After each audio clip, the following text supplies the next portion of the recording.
My name is Kiri and I am from British Columbia, Canada. I am an industry worker. I make insulation and I am one of the 10 women in my entire factory of 200 men.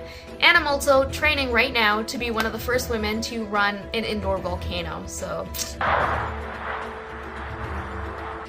despite all that, my friends and family would probably say I'm pretty weak. I'm pretty spoiled. I automate my entire house. I try not to be outside. My entire camping experience is really crappy. I just don't do it. I like being inside with my Roomba and my housekeeper.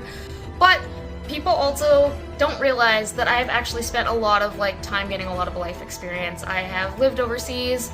I've worked in Nicaragua. I'm living in the dirt. I grew up in Barbados after my grandfather died, and we lived in a house with no windows. I've done a lot of stuff that actually makes me a lot tougher than what people think. So when people look at me, they do see someone who's completely tattooed, completely kind of pierced up, even though I'm 30-something, I'm not gonna tell you, but 30-something-year-old. I still look like I shop at Hot Topic. So they kind of think I'm kind of ditzy. I've got a degree in neuropsychology, I've got a degree in criminology, I'm right now taking a real estate license, and I've got a whole bunch of other certifications that I won't even mention because I'm just a glorified student. People just don't expect that from me.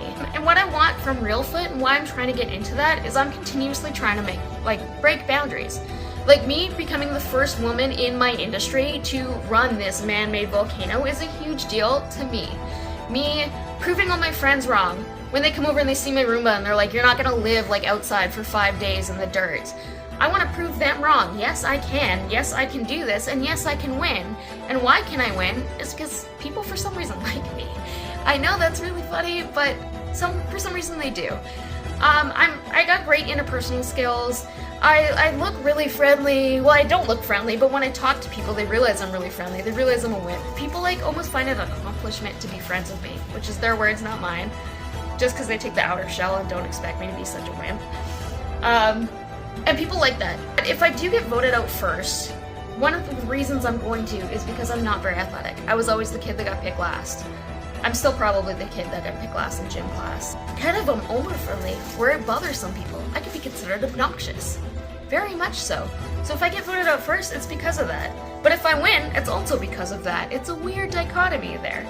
There's not really a lot to tell about me other than I love cats. I don't actually watch a lot of Survivor, but I love these reality shows, and I love to get out to Reelfoot. I can't wait to travel to the States for one of my first times and be out there and actually spend it doing absolutely nothing but laying in the dirt and eating rice. Can't wait. See you guys there.